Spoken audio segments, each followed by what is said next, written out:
at an institution, and just to see what I was dealing with spiritually, I exercised the salt. The nuns used it. The next day, 3 people who I thought probably had influence got deathly sick.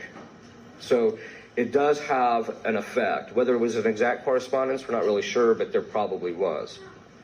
So the exorcised oil can be very helpful. You can take the exorcised oil and put it on the foreheads of your children when you bless them.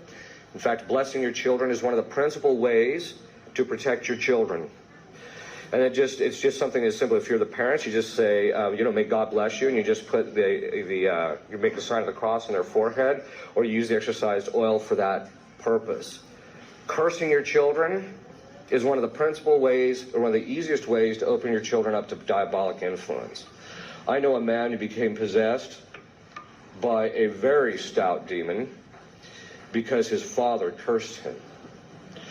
And that just means that the blessing is actually to provide protection for you. That's part of it. It's also to give you grace and things of that sort. This is one of the reasons why you don't curse anybody or anything.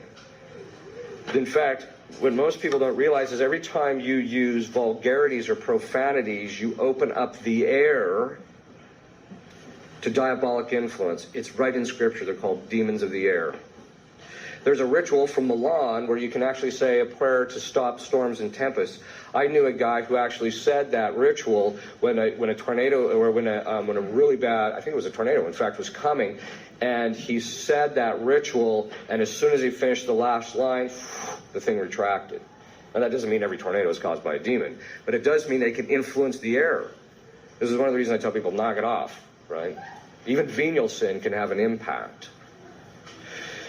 So those are, the other thing is too, is sometimes you can get other things like relics, things of that sort can be very helpful for protection.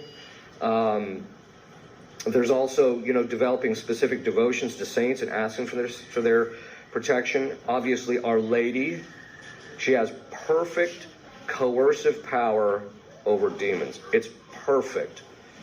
I mean, it's so perfect, she doesn't even have to say something to get a demon out. In fact, numerous times when people have been liberated during sessions that I've experienced, Our Lady will appear to the person. I usually don't see it, but I can tell something's happening. Our Lady will appear, Our Lady will simply come. The person sees Our Lady appear. The abyss opens up. The person feels the demon being ripped out of them. It goes down into the abyss, and it closes up, and she disappears. That's the kind of power that she has. They will literally say, when you invoke her name, they're like, no, not her, not her.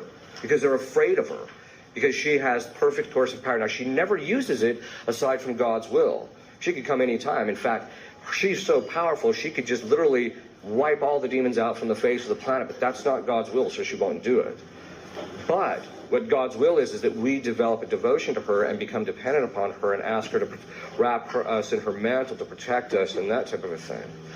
Obviously, St. Michael, because of the fact that he cast Satan out of heaven and into hell.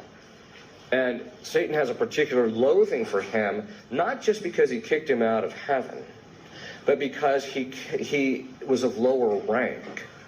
Satan, of course, was the highest created angel created, and his fall was very precipitous. I mean, it was he went down to the depths, right?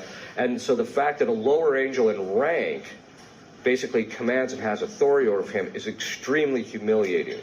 Also, Our Lady is very humiliating because she crushes his head. And that crushing the head is the place of pride, right? So the fact that she crushes it means she repeatedly humiliates him, right? And again, that's another reason why they don't like anything that has to do with humility, because they don't like humiliation. It's not the thing they hate. The thing they hate the most is loss of power. At this stage, they've lost everything but power.